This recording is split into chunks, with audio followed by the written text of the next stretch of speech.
Welcome back to class. We've got the lecture going. We're going to be a little bit in the PowerPoint, a little bit in drawings. We'll be doing a little bit in shopping online at Home Depot maybe. So we'll get right into this. The topic today is refrigeration principles, mechanical compression, and chillers. Before we do that, I want to go back over what a heat exchanger is, because there's much of what we're going to be talking about today is dealing with heat transfer in different ways with refrigeration. And before we get into it, I want to go back to the furnace and talk about the most simple heat exchanger in a simple furnace. So let's do that.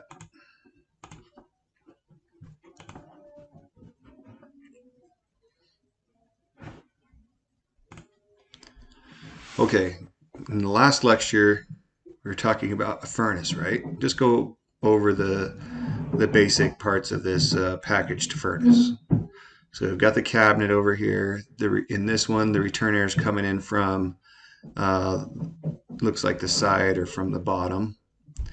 And we've got the blower compartment with the blower, and we've got a direct drive motor connected to the blower wheel.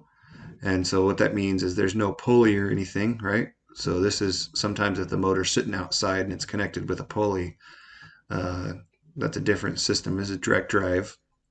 And if this motor has the ability to change speeds, there'd be variable frequency, and there might be a way to control how fast this motor is through a variable frequency drive.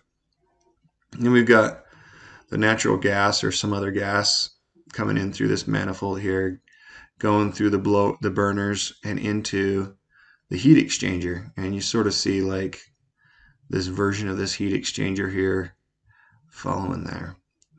And so the combusted gas, natural gas with oxygen, is burning in this, and it's making the metal part really hot. And the blower is blowing air across the metal, but not mixing with the combusted gas. So if it was mixing with the combusted gas, you would be getting toxins and noxious fumes in your space that you're trying to heat. So the combusted gas goes up through here and leaves through what's not labeled right here. I'm hoping that my mouse is actually on. Let me make sure that it should be recording my mouse. Turn my laser on. We've got the combustion here chamber. We've got this little, looks like a clamshell sort of. And so combusted gas is staying in here and leaving through the flue. It's not labeled, but this round part right here, that's the flue. And the air is coming from this way, getting into the blower, coming up through here and goes on the outside, and the air is through touching and radiation, but it doesn't touch the air, it touches the heated surface that is hot in this metal part, and then it goes out here. So that's heat exchanger, the idea of the heat exchanger there. Let's go to another page. Let's see if we got any more detail here. We talked about these different sections and stuff, and this is more of a commercial furnace. We talked about that a little bit, the blower. We can see we got the burner here that we talked about, and it's creating flame. And this is the close-up of that clam-shaped section. So the burner going here, exhausted gas goes up here, and the air from the blower is blowing across this heat exchanger and going in between these metal pieces, getting hot, and that's what's going out to the house as the supply air. So the idea was the heat exchanger. So there are lots of different types of heat exchangers, and heat exchange in how to do it, how to accomplish heat exchange.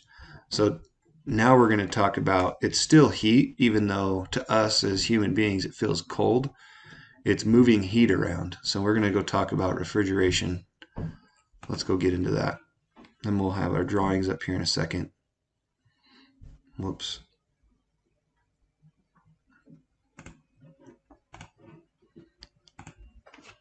Okay, we're back in here. So we've got a commercial, what looks like a rooftop unit, RTU. Let's just run through what looks familiar anyways. Does that look familiar? It should. It's a blower, right? And this one is not a direct drive. It's got a pulley on it. A couple different pulleys and a belt. We've got over here a combustion chamber, and this one it's a tube heat exchanger. So the air is coming in here, going this way, coming across these tubes, which is heating up the air. If this is a, depending on what this rooftop unit was, let's just call it a natural gas burner in this side, which you're not showing very well. But we're dealing with heat exchange, and what if we want it to become colder? We're still dealing with heat exchange. It's just done differently. So here's the introduction to some names. You're going to learn condenser. You're going to learn compressor. You're going to hear a little bit about accessories, not a lot. Got the condenser over here again, showing that this little part over here and this part, it's all part of the condenser. Well, what is that? We'll get into it. We've got an evaporator. We've got some filters back here that you can't see, and we've got refrigerant lines. So let's get into refrigerant. And we're talking, I think, the mechanical compression refrigeration system. Maybe it would be worthwhile to bring up Home Depot right now. Let's do Home Depot so that you can see what we're talking about. Now, packaged rooftop unit we were there before is the same principles as what you'd see here, where you have a furnace downstairs, a cooling section that would fit on top of this, and then a compressor outside of your home. So it's kind of a typical residential unit here. So it's an air conditioner with a gas furnace. If you want to spend $2,200 and some change, you can have this. So let's just kind of look at, okay, there's a box. They don't show it very well, but there's some refrigerant lines. We got this thing sitting outside. It obviously has some connections there. What do we have on top? Well, there's a fan there's a fan on top of this condenser up here. Compressor condenser. So there's a fan, and what try and describe refrigeration is hard. I've shared it with a lot of people, but it is hard to understand because a lot of physics. But I really think that if you can grab what is going on the refrigeration cycle, that it will definitely benefit you. So I'm just trying to spend a little bit of time on the refrigeration cycle, and hopefully I speak not enough or a little bit of science, but I'm not trying to be really scientific. I'm just trying to explain the concepts of what's going on. So refrigeration is dealing with phase change, and phase change. Let's go. I should have did before I didn't gone here. Let me go back to. Let's do Wikipedia. Phase change. So phase change. We're talking about this one in refrigeration: liquid to gas, condensation to vaporization. This is the phase change. So refrigerant in a refrigeration cycle is getting changed between a liquid and a gas. And when I say gas, it's not talking about the gas that's in your car. We're talking about gas that's like an air. It's vapor or right. And so a liquid is obviously a liquid. It acts as a liquid. Gases act as a gas. You can compress a gas. Most liquids you can't compress too much. Some you can.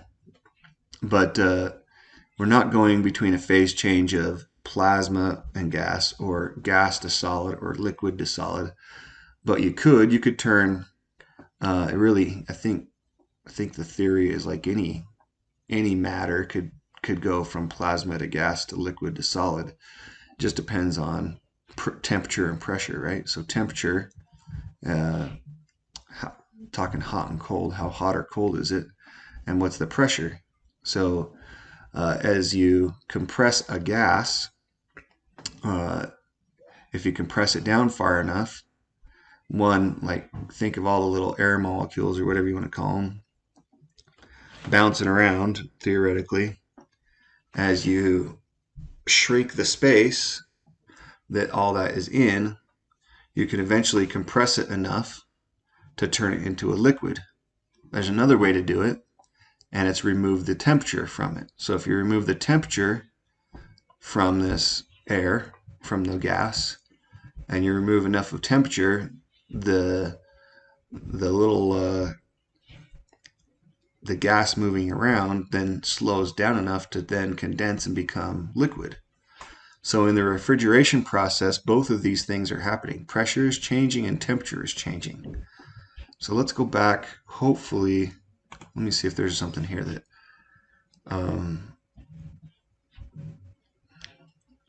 I was going to talk about this, but let's try the PowerPoint for a second. Okay. So inside this piping, we're seeing refrigerant, okay? And the refrigerant is in a gaseous state on the light blue, and it's a liquid state when it is black, okay? But it's the same pipe, it's all connected. And on the diagram here, we have a high pressure side and a low pressure side. So right there, if you have high pressure, you can condense a gas with pressure, right? So you can condense it. Let's start here at the compressor. The refrigerant, it's a special liquid / gas that at regular air temperature it would boil. It would, if you just set refrigerant out on your table, it would start to boil because it's hot enough that it would just start to vapor, turn into vapor. So you'd have to keep it pretty cool in order for it not to do that. But we have a compressor here, and this compressor is taking this refrigerant and reducing the amount of space that it has or actually it's putting more air into a given space. It's putting more refrigerant into a given amount of space, fixed amount of space on this side. And then what it does is it moves the refrigerant in a coil, and air is blown across it. So what happens when any gas is compressed? Well, it gets hot. So why does it get hot? Because it's got a fixed amount of energy in its space, and if you reduce the amount of space that it has, theoretically those little air molecules are moving around and still got a lot of speed to them, but you've changed the amount of area that it's in, and so it gets hot. So the compressor is compressing the refrigerant, and it goes towards the condenser, and the condenser is a series of coils, and it's hot at this point in time. So there's a fan in the condenser, and it's blowing air across this coil, and this refrigerant is hotter than the air going across it. So what's going to happen to the refrigerant? The refrigerant is going to start to cool down because whatever is colder is going to try and take the heat from whatever's hotter. So the refrigerant is hotter, and if there's air going across the coil and the refrigerant is hot, it's going to move, heat is going to move from the hot refrigerant into the colder air, warming up the air. And if you're in a home, this is on the outside of your house, this condenser. And it's got the refrigerant in a coil, like I said. It's hot because it's compressed, and it's the gas is compressed. Gas starts to cool down because it's getting air blown across it. And again, we're talking heat exchange. So the air is not the air outside. If this is a condenser outside, the air is not mixing with the refrigerant. It's blowing across it like a heat exchanger, right? So, or like the radiator in your car. radiator in your car does the same thing. It has a radiator coil up front, and air is blowing across that coil, and there is heat exchange happening that the liquid inside the radiator in your car is then cooling off, and then the liquid is returning back to the engine at a cooler temperature than it was, which it then gathers heat from your engine and travels back to the coil again to get cooled off again. And this is a similar idea, but it's using a compressor to make sure that certain things happen. So that this compressor is compressing the refrigerant going through a coil. The air on the outside is moving across that coil, reducing the temperature of the gas, and then because it's under pressure and it's reducing temperature, it turns into a liquid. The refrigerant does. The refrigerant loses enough heat and is under pressure that it turns into a liquid. And now the liquid at a cooler temperature is going this way. And it hits this expansion valve, expansion device. And the expansion device, all it really does is allow there to be a temperature, a pressure difference. So imagine in this state, in this liquid state, the little molecules are moving slow because it's a liquid. It's not moving very fast, and it's cold, relatively. It's relatively cold. Not cold necessarily to the touch. If it's 90 degrees outside, then you have 90-degree air cruising across. This is roughly 90 degrees or something like that. But as soon as it hits this expansion valve, it's wanting to allow let me see if I have a slide that shows that.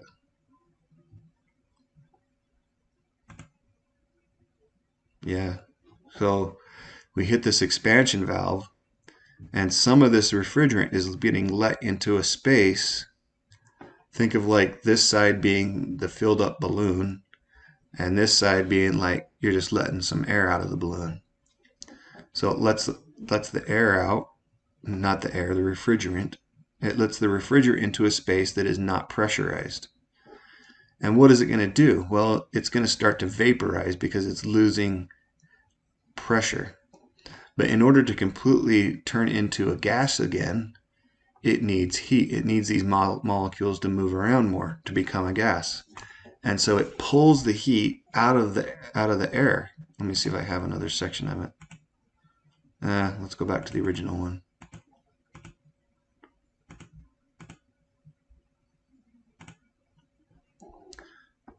So this is the expansion valve, and it changes the pressure in the line. And the pressure in this line is, oh, hey, this refrigerant is wanting to turn into a vapor because there's less pressure. It's still the same temperature as over here right now, but as soon as it hits on the other side of this, it has less pressure, and it is trying to turn into a gas. But in order to fully turn into a gas, it needs heat in order to turn into a gas. So now this piece, the evaporator coil, is on top of your furnace, and the blower is blowing air across it, and the air has heat in it. Let's say the air is 80 degrees. And it's blowing 80-degree air across this coil. So if you have air going across a coil and it's warm, and this refrigerant is trying to turn back into a gas, it's going to want to pull the heat out of the air. I think some people think, like, maybe even mine in my mind at one point in time was thinking, okay, you touch something cold and like this is now cold, and so all of a sudden this cold refrigerant hits here, and I never understood what refrigerant was doing, that it's now cold, and so it's like blowing air across this cold refrigerant. Well, not really, because there's a phase change happening. There's a phase change happening from a liquid back to a gas. And when phase change happens, when you're going from a liquid to a gas, it needs to absorb heat. It needs that refrigerant, as it turns into a gas, needs heat. So it's going to suck heat out of the air that's blowing across these coils, and that's how you're actually cooling the air inside your home with refrigerant is that it is taking the heat out of the air by way of having a refrigerant that is trying to turn from a liquid to a gas. And it eventually does. And so the gas turns back, the refrigerant turns back into a gas. Let me make sure the refrigerant is turning from a liquid to a gas because this is a lower pressure, and it's picking up heat to allow it to turn back into a gas. And it's picking up heat from the blower blowing air across the coil that it's in. And then it's on its way back as a gas to the compressor. And the compressor is going to compress that gas back into this high pressure side. And it's going to compress that, did I say that right?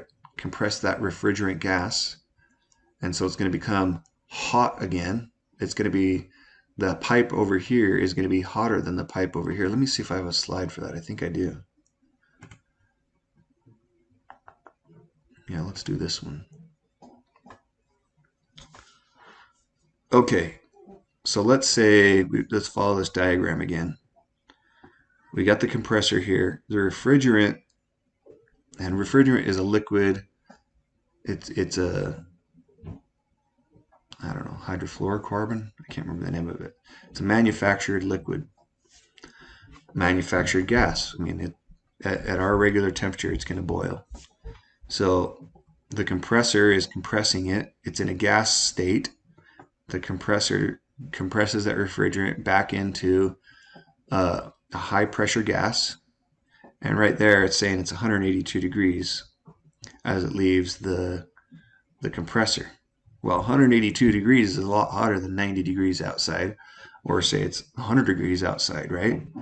So this refrigerant line, as it starts to go, it's still compressed gas at the time, but as it goes across the coil outside, it's going from 182 degrees leaving the compressor down to 162, and then eventually what's it going to get to? Well, say it's 95 degrees outside. Theoretically, the refrigerant got to 95 degrees, but in the process of turning into 95 degrees, it turned from a gas to a liquid because it was under pressure.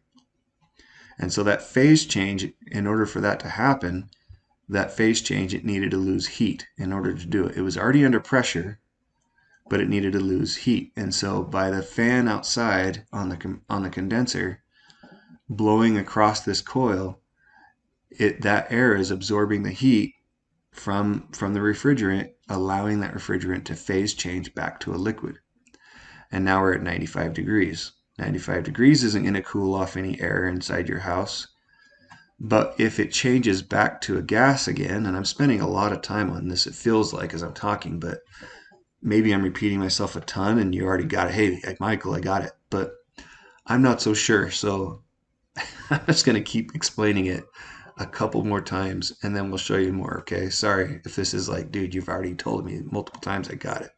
I just have no idea. I can't see your face. So I can't ask you questions at this phase either. Can't tell whether you know what I'm talking about or not. So I'm going to keep over communicating.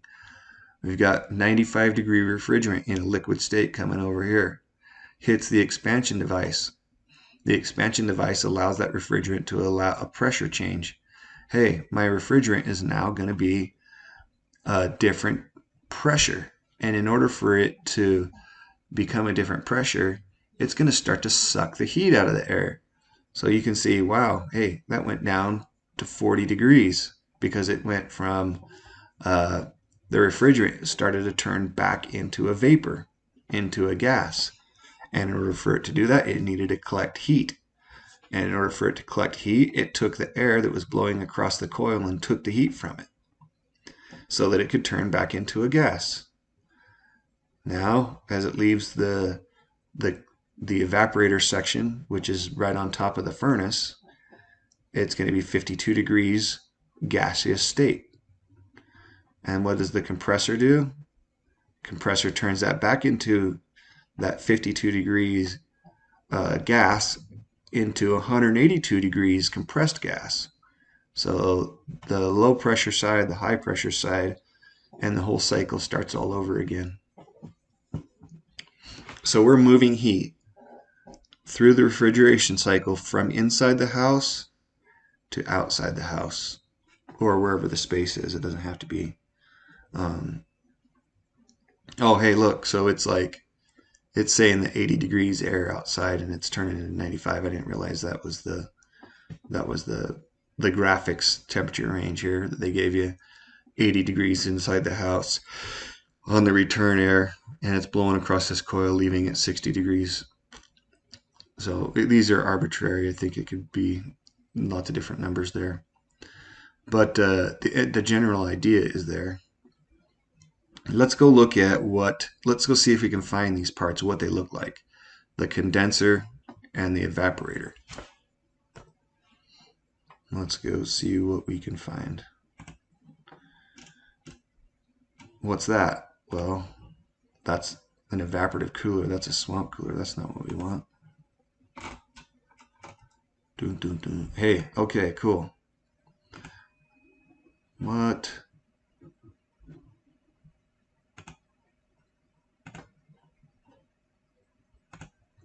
Okay, well, that is a refrigeration compressor right there.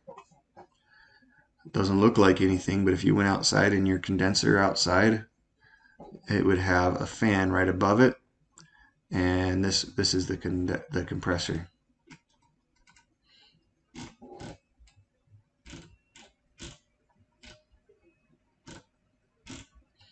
Got lots of little, okay, hey, there we go.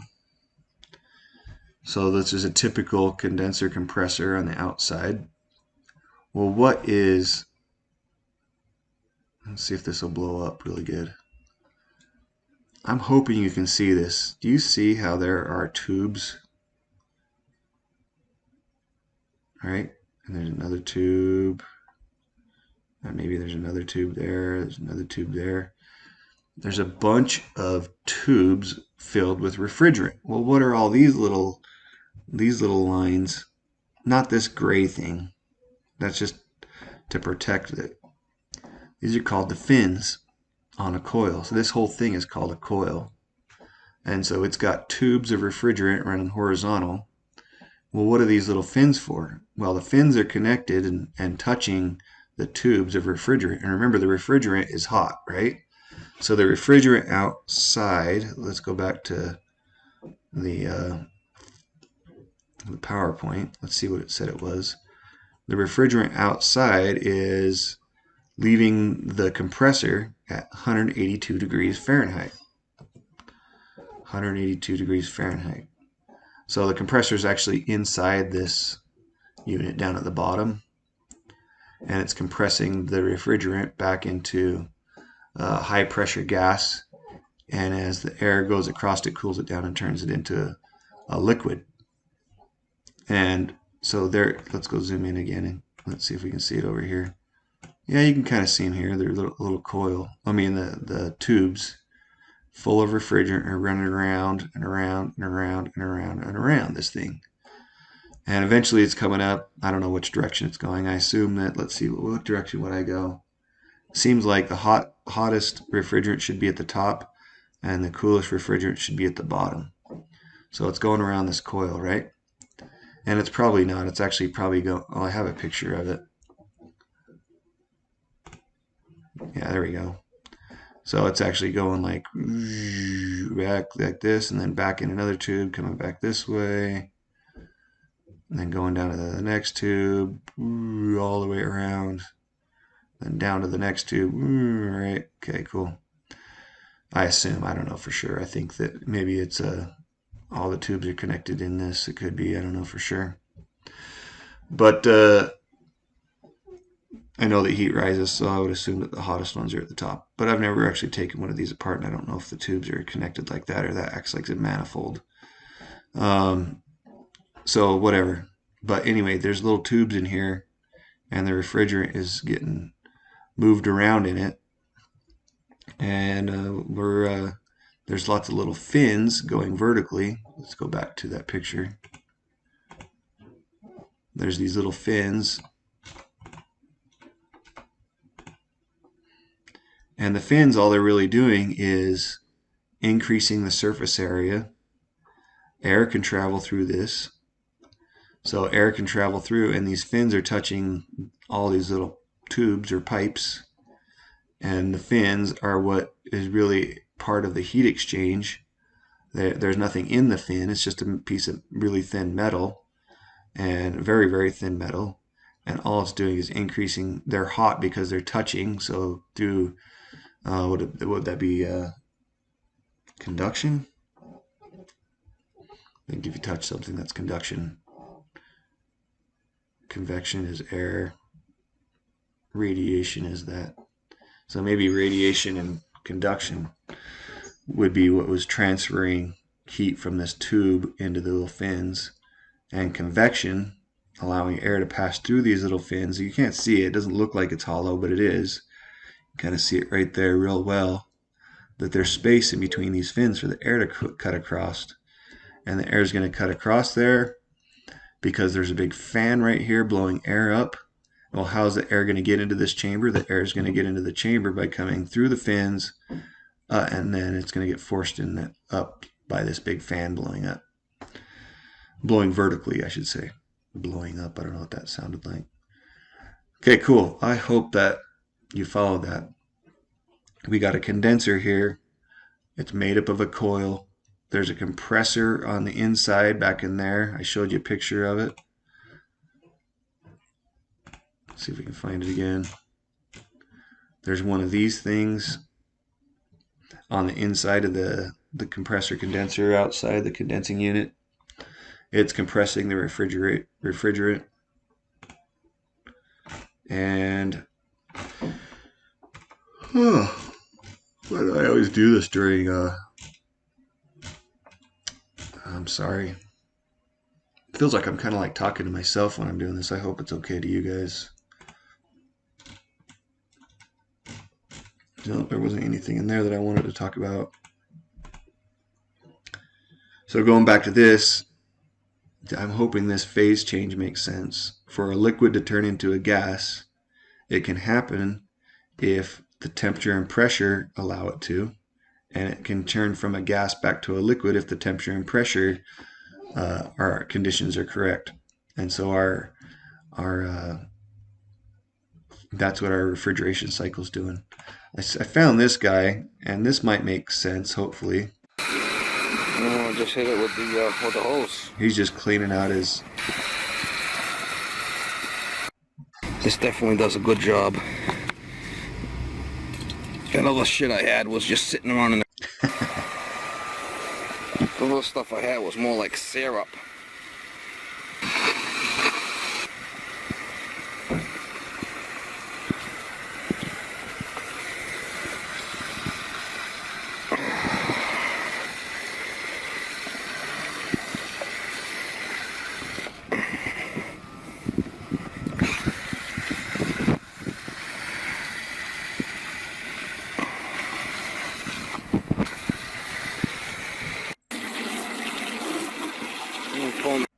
And it's a brand new coil.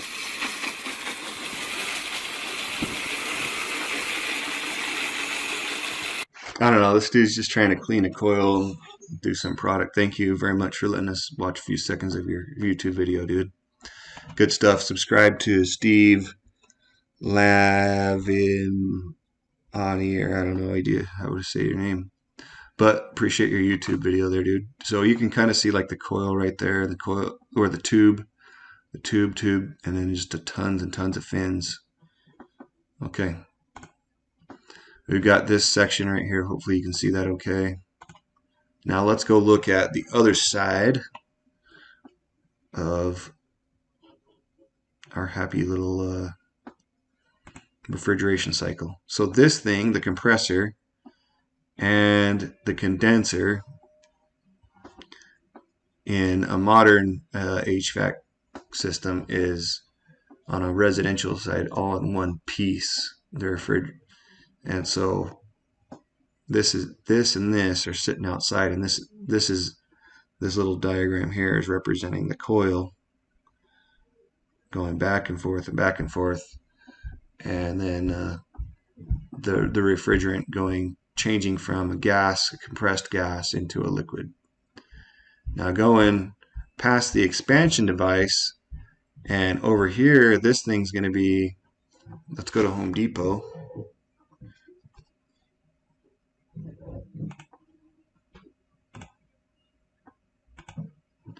That's that thing right there. The refrigerant ends back into this section, and this section is going to sit on top of the furnace right here. And what it looks like in there is this. It's a little triangle thing, and the air is coming from the bottom. This thing's sitting just like it shows, and the furnace is right underneath it. And hopefully it goes without saying that the furnace is not burning any natural gas. The burners are not on because it's calling for cooling. So the air is passing over the heat exchanger on for the furnace, but there's no combustion air burning. So those coils are not the coil, but the heat exchanger is not really exchanging any heat. It's because it's the same temperature as the air blowing across it. So the air blowing across that lower part of the furnace ends up in this pocket here, and it's surrounded by, to kind of show you, it's got this shield or box around it, and the air is traveling, in this case, from the right to the left. But this thing would be vertical, standing up here, and if you wanted to see what was inside, it would be something that looked like that. And that's kind of like a good, let's see if this thing will stop doing. I wish it would stop doing what I was like. But do you see the little copper tubes, how they go back and forth and back and forth and back and forth? Well, that's where the refrigerant is, in these little copper tubes right here, going through the coil, back and forth and back and forth and back and forth. And it's picking up heat. It's taking the heat from the air that's blowing this way across it. So the air is coming up here, then out here, and then across and back out to the home. And so the point being, these little copper tubes have refrigerant in them, and you can see the coil because the coil is made up of the copper tubes and the fins, and it allows air to transfer. So what is that? Oh, it's a heat exchanger. And what is it moving heat from? It's moving heat from the air in the duct to, it's moving heat from the air in the duct to the refrigerant, because the refrigerant's trying to make a phase change between a liquid to a gas. And in order to do that, it needs heat in order to turn into a gas. And it can turn into a gas because it lost its pressure at that. Hopefully this is like, never tried to explain this online. I have no idea. Right, so here's what we're looking at, this little schematic saying that that refrigerant is turning from a liquid to a gas. And in order for it to turn into a gas, it's got to get a phase change, and it has to pull heat out of this air that was 80 degrees, now it's 60 degrees. Why is it 60 degrees? Because 20 degrees of that air got transferred into this refrigerant to be able to turn back into a gas, because it was on a non-pressurized, it wasn't the pressurized side of this system. There is a term that I want you to follow, and it's called a closed loop. And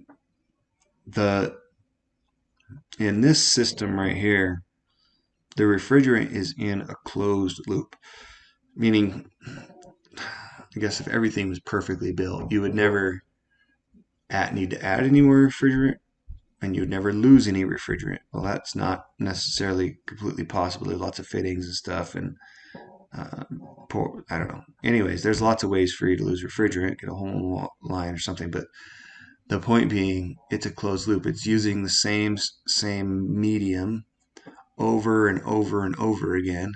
And in this, it's just changing from a high pressure gas to a liquid, and it's pushing air from the outside. This is the outside air, 80 degrees, pushing that across there.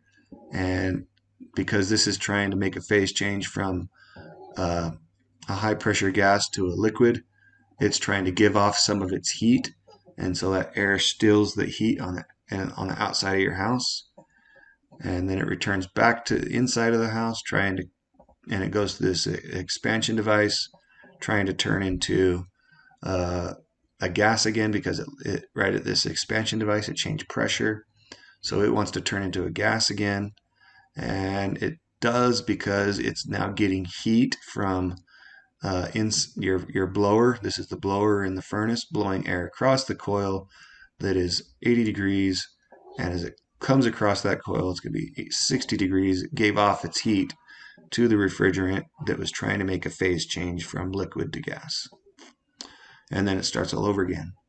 And so that's the closed loop. You're going to see that frequently in mechanical. It's a closed loop system. All right, let's go look at give up on trying to explain this. Hopefully I over communicated.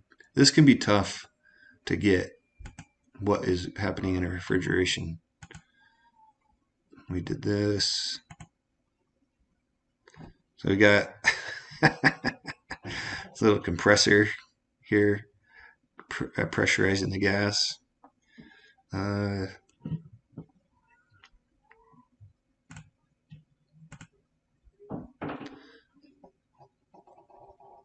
There's the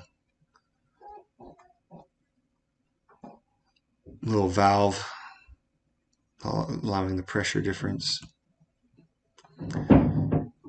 Had this schematic here of a refrigerator, and I thought it was interesting that we could do that. And so if you don't have an air compressor, air compressor, goodness. If you don't have an HVAC system, what do you have? Most people have a refrigerator. And what does a refrigerator do? It keeps things cold. How does it do that? Well, go look at the back of your refrigerator, and you'll see like this condenser coil. And there's not a fan blowing necessarily across this, but it is giving off a lot of heat on the back of your refrigerator typically. And what is that? What's going to be in that loop? What's going to be in this coil? Well, you're going to have refrigerant that's pressurized trying to turn back into a liquid and to give off some of its heat so that it can turn into a liquid. And so as it returns back in here, you have a little valve changing the pressure, allowing that liquid refrigerant to turn back into a gas. And as it travels through this thing around the refrigerator, by the time it's done all that, man, it's allowed it to be in under low pressure, and it's got sucking heat from away from anywhere where it can pull heat. Well, what's got heat? Your food in your refrigerator has heat, so it pulls the heat right out of the air and on the inside of the refrigerator in order for this refrigerant to turn from a liquid to a gas, back to the compressor, compress it. Well, let's make it hot again, and back through there. Heat exchange. It's a thing of beauty, this heat exchange idea. Here's a bunch of different refrigerants. So trichloromethane, dichloro, who cares, right? There's a bunch of different kinds. Some of it's illegal now. Some of it's not manufactured anymore. I think all the CFCs are the ones that are no good anymore. I don't know. But that's, who knows what it is. But it's definitely some sort of like deal that is manufactured. Okay. Chillers. I'm almost debating whether I should even talk about this right now.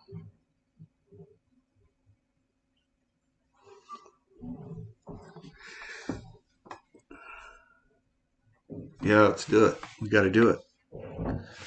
We've got this centrifugal chiller here, an absorption chiller, and so it's a chiller is doing the same thing with the refrigerant cycle, but it's using a different medium to do it, and it's doing it in larger volumes. So I don't claim to be a chiller expert, but let's just look at it. And think of like you have cooling water now rather than air being the transfer of heat. What we're trying to do here is we have liquid coming from a coil on an air handler, and it needs to be cooled off. So it's coming in here, and it's got on this, let's see, we've got the condenser up here. We got the evaporator over here. And so basically you have the, this is going to be next to impossible to try and explain from like a beginning mechanical experience, but I'll try. I'll do my best. All right. So imagine a HVAC not rooftop unit, but air handler somewhere, and it's got a coil in it, and it's trying to cool this building. Well, it's going to send water off to the chiller to come through a series of coils inside the evaporative section of the chiller, and it's coming up through the condensing and cooling water out. Why did it go through that though? I don't quite understand why they have it shown that way.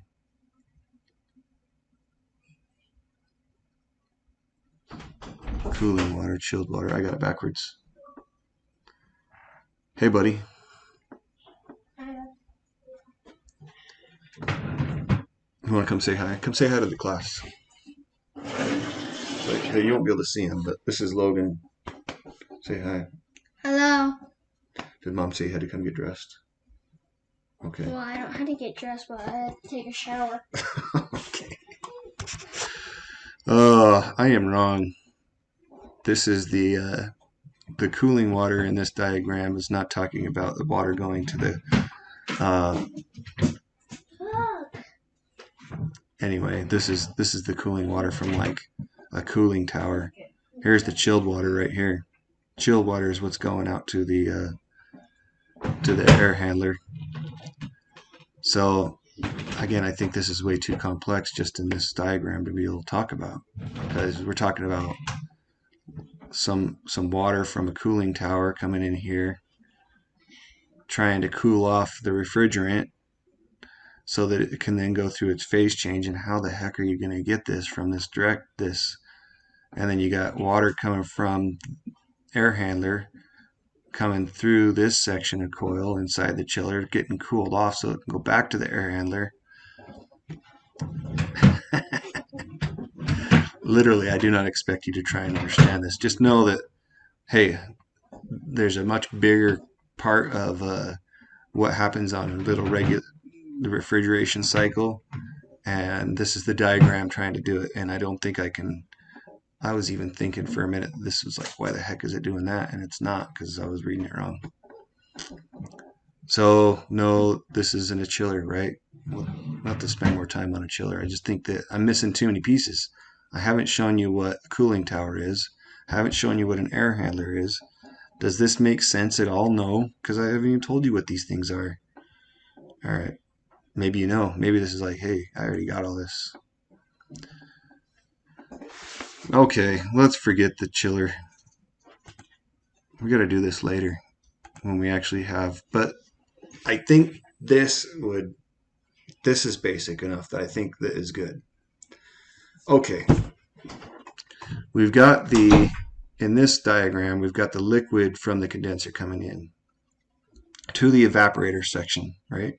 To the evaporator section. And this is drawn schematically, so it doesn't matter what it's supposed to look like. The point is, it doesn't have to be air.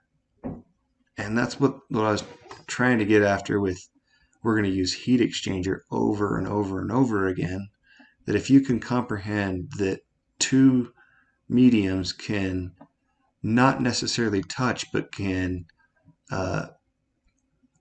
there's something separating it like a tube, and it can exchange heat with one another, and that's something you can get. So imagine over here you got a big air handler, really big furnace looking thing, 30 feet long, and it needs chilled water to go across its coil so that it can cool. It's way too big to have like a traditional refrigerant little section in there. Way too much, way too big. So they're going to do uh, a chilled water loop, a chilled water closed loop. And so think of this pipe being filled with chilled water, probably like water and antifreeze. I can't think of the name of it now. It's a corrosion inhibiting glycol. And so this tube's filled with water and like 20% glycol or something like that. Basically like antifreeze. And this tube is getting cooled off in the condenser section by liquid refrigerant getting into a space where it's allowed to become a gas again. In order for it to become a gas, it needs to pull heat from somewhere. So it pulls heat from the metal on this tube, and it can pull the heat from the metal on the tube because the liquid inside the tube is warm relatively. And I say relatively, it's warmer than this. And so it's going to pull heat from inside the liquid into this space of the evaporator section where the refrigerant is turning into a gas again. And in order for it to turn into a gas, it's got to rob heat from somewhere. And if we went back to the chiller, that's sort of what's going on here, is that you have this refrigerant turning into a gas, and it's trying to turn into a gas and trying to, the refrigerant liquid, it's all compressed and everything, and it's trying to turn into a gas. And so by it turning into a gas, it's going to rob heat from wherever it can rob heat, and well, it robs heat out of here. And then where does it put the heat? Well, the heat it's in a gaseous state, and it's going to get compressed, and by it being compressed, it's going to be hot, so it needs to cool off. And so this water right here cools that refrigerant off rather than air. It's water. Again, I don't think that this is too complicated for. I got to show more systems. I got to show the cooling tower. I got to show the air handler, and then it could maybe make sense. Okay, cool. Let's go look at some drawings. Got all these.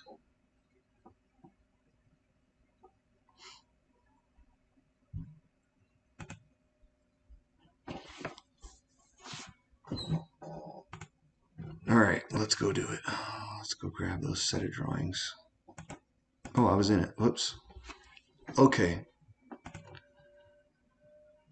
So here's a commercial building, but it has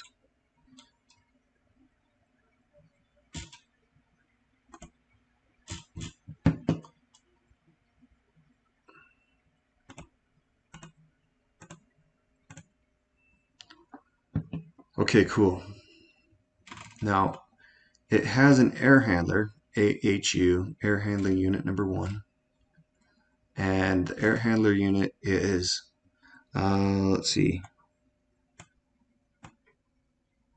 Yeah, so the air handler is pushing air through the duct.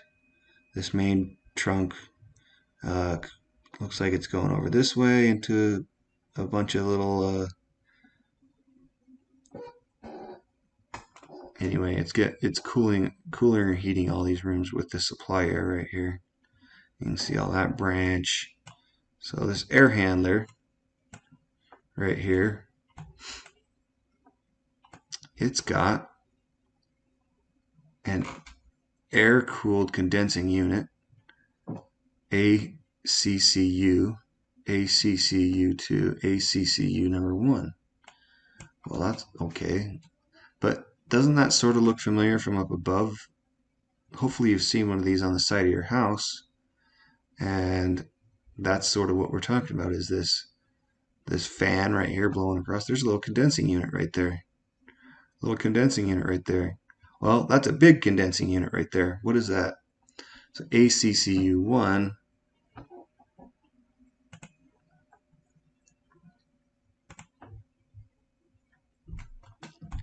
Okay, air-cooled condensing unit. Can you see that? ACCU-1. It's for air handler 1. ACCU2, ACCU3, they're all for different air handlers. Air handler unit 2, air handler unit 3. And so let's go look and see if we can find air handler 2 and 3.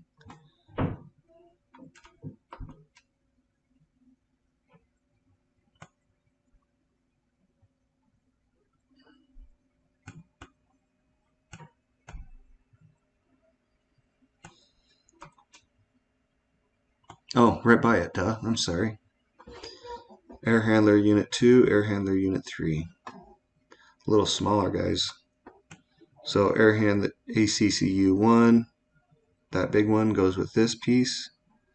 ACCU2 goes with that. ACCU3 goes with that. Did you see that in the schedule? Hopefully that would made sense. Right, so the air-cooled condensing unit, it's for ACCU1, goes with System Air Handler Unit 1. It's a train. There's the model. Should we try that? Should we just see if we can find it on the internet rather than try and go through the...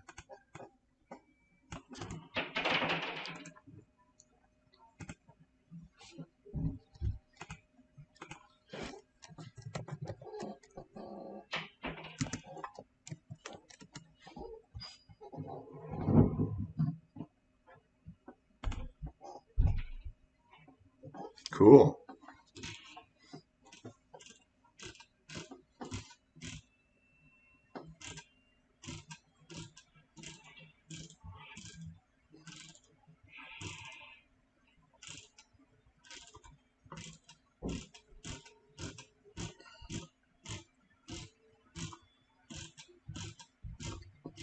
This is an exciting part of class.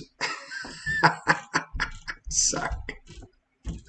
Oh, this is really what I was looking for right here. All right, cool. So it's got this air-cooled condensing unit.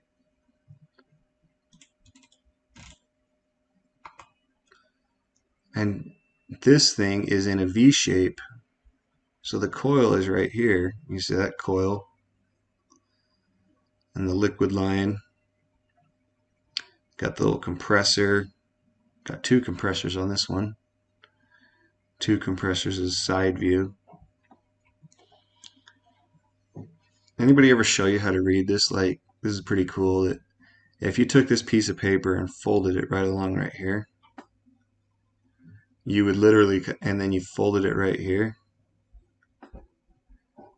and you like were able to fold that piece over and fold the piece on top, you would have kind of like a three-sided section of a box, and that's what it's showing. Like, that's the top. If you folded it right here, you'd be looking at the side. If you folded it right here, you'd be looking at the other side. That's how you read these. Similar to steel shop drawings. But in this one, like the one at your house, it has kind of like a circular coil section. And this one, it's like this V-shape section. Big long coil running in a V the entire length of this. And why is it in a V? Because it's got big fans right here blowing up. And so air is coming across this, coming up here. There's the big fans showing the outside now. There's another version of it with 4. Got 2 compressors on that side, 2 compressors on that side. There's the condensing coil.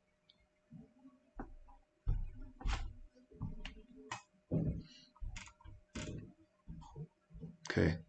Another version of it was 6 fans. Again with 4 compressors. So it's just scaling it up, right? We're just making it bigger. Make it bigger with more coil space, more compressors. Ooh, hey, we got 8. Now you got 6 compressors, still in a V shape. Still the air is coming along like that up here. This one needs to be turned in order to read the page. Hopefully you're getting that, hey, we're just dealing with more refrigerant. It's the same cycle over and over and over again, just getting bigger and bigger and bigger. And the point being that once you get to like so big that these things don't make a whole lot of sense, then you turn it into a chiller. And the chiller is bigger, but like it's a big piece of equipment, but it actually doesn't take as much space, but it's going to be very expensive relative to these things. That's pretty cool.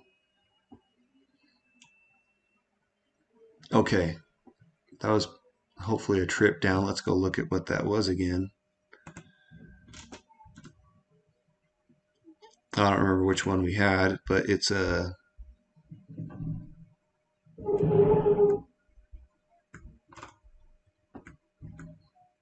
suctions at 45. Okay, cool.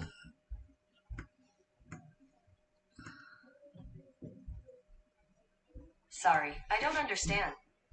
I just said okay in Google. Google, don't do that to me. Thanks. All right.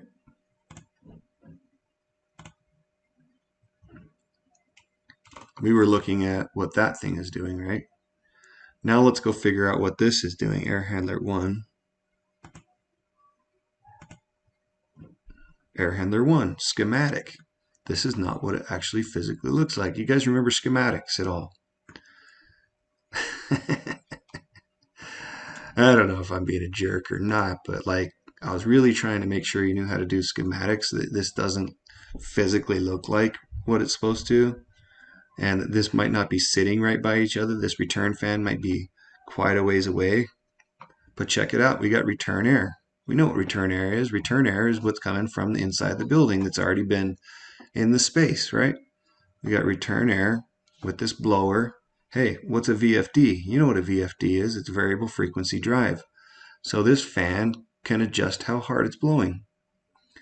What's this little damper right here? Well, it's got a motorized damper on it. So it's going to, what's relief air? Well, it's kind of like exhaust air.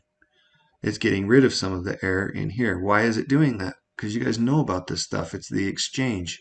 You're trying to exchange fresh air with, so some of the air needs to be new and fresh, and some of it can be reconditioned and reused. But you have to have some air exchange. So this system has a relief air on it to allow some air out, and it's going to let some outside air in and mix with the filter. Hey, that's cool. You guys know about filtration because that's going to help it get rid of whatever pollens or other things, dust in the air. Electric heating coil. Michael said that he'd never seen an electric heating coil in a home. Well, I have seen them on a commercial building. And here's our condensing, I just call it condensing. Evaporative section cooling coil right here. That's the refrigerant coil.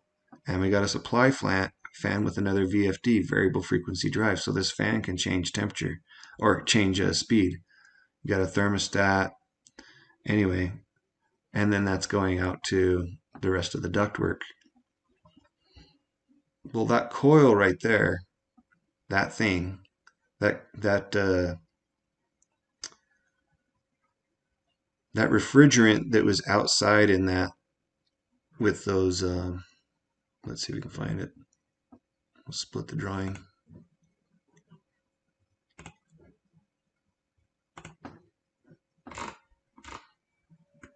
Remember this thing right here? ACCU1. That had 4 different sections of fans blowing across, and it had this 2 compressors in it, I think. And then it had a V-shaped coil, right? So that compressor is compressing the refrigerant. and these big fans on top are blowing air across that coil that's trying to be compressed, and that compressed refrigerant is like cooling off, and so it's turning into a liquid, and that liquid's getting piped over to the air handler unit 1. And where's it going on air handler unit 1? It's going to that coil right there, and that is the evaporative cooling coil. Evaporative, not, I said that wrong. My goodness, I'm losing my mind. Yeah, it's the evaporator. Why did I think that was?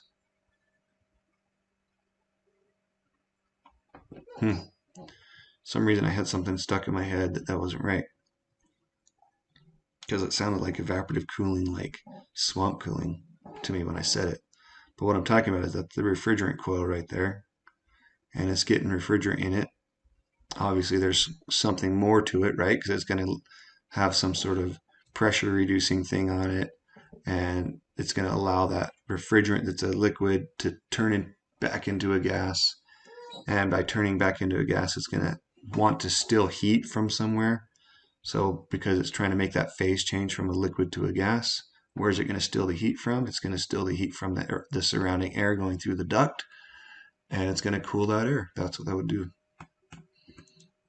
So now you know we've got this air-cooled condensing unit, air handler unit over here, and hopefully that's all right.